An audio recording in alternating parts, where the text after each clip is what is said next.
नमस्कार। आज हम भगवत गीता के पहले अध्याय के तीसरे श्लोक पर थोड़ी गहराई से बात करेंगे। हमारे पास इसका अनुवाद है और इस पर जो टीका है, जो एक्सप्लेनेशन है, वो भी है। इससे इसके पीछे छिपे मतलब को समझने में आसानी होगी। तो सोचिए, कुरुक्षेत्र का मैदान है, युद्ध बस शुरू ही होने वाला है। दुर्योधन जाता है अपने गुरु द्रोणाचार्य के पास और वो कहता है, पश्येताम पांडुपुत्राणामाचार्य महतीम चमूम व्यूढ़ाम द्रुपद पुत्रेण तव शिष्येण धीमता। इसका मोटा मोटा मतलब है, हे आचार्य, पांडुपुत्रों की इस विशाल सेना को देखिए, जिसे आपके ही बुद्धिमान शिष्य द्रुपद के बेटे ने यानी धृष्टद्युम्न ने कितनी कुशलता से व्यूह में सजाया है। अब पहली नजर में तो ये ऐसा लगता है कि वो बस सामने वाली सेना की तारीफ कर रहा है या शायद जानकारी दे रहा है, पर क्या ये इतना सीधा है? चालाकी से द्रोणाचार्य को उनके पास्ट की एक बात याद दिला रहा है। पास्ट की बात? अच्छा, कौन सी बात? हाँ, टीका यही बताती है कि द्रोणाचार्य और पांचाल देश के राजा द्रुपद के बीच पुरानी काफी गहरी दुश्मनी थी और द्रुपद ने तो अपने अपमान का बदला लेने के लिए यज्ञ किया था और वरदान मांगा था कि उसे एक ऐसा बेटा मिले जो द्रोणाचार्य को मार सके। अरे बाप रे! और वो बेटा था धृष्टद्युम्न। जी हाँ, वही धृष्टद्युम्न। और यही धृष्टद्युम्न अब पांडवों की सेना का सेनापति है और उसने ही व्यूह रचना की है। कमाल है। लेकिन एक मिनट, इसमें एक और पेच है ना? द्रोणाचार्य को ये सब पता था? बिल्कुल पता था।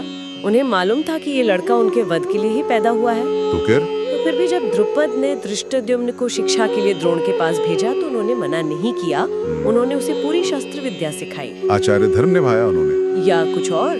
शायद। या हो सकता है वो इसे अपनी नियति मानते हो। वजह जो भी रही हो, उन्होंने उसे अपना शिष्य बनाया और सब कुछ सिखाया। तो दुर्योधन का इशारा ठीक इसी तरफ है कि देखिए आचार्य जी, जिसको आपने ही इतना काबिल बनाया वो आज हमारे खिलाफ खड़ा है। एग्जैक्टली।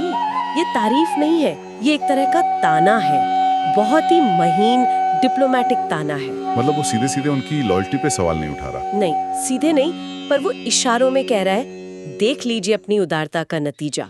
अब लड़ाई में इन पांडवों पर और खासकर अपने इस चेले पर कोई रहम मत करना। याद रखना कि ये क्यों पैदा हुआ है और किसने इसे इतना ताकतवर बनाया है। वाह!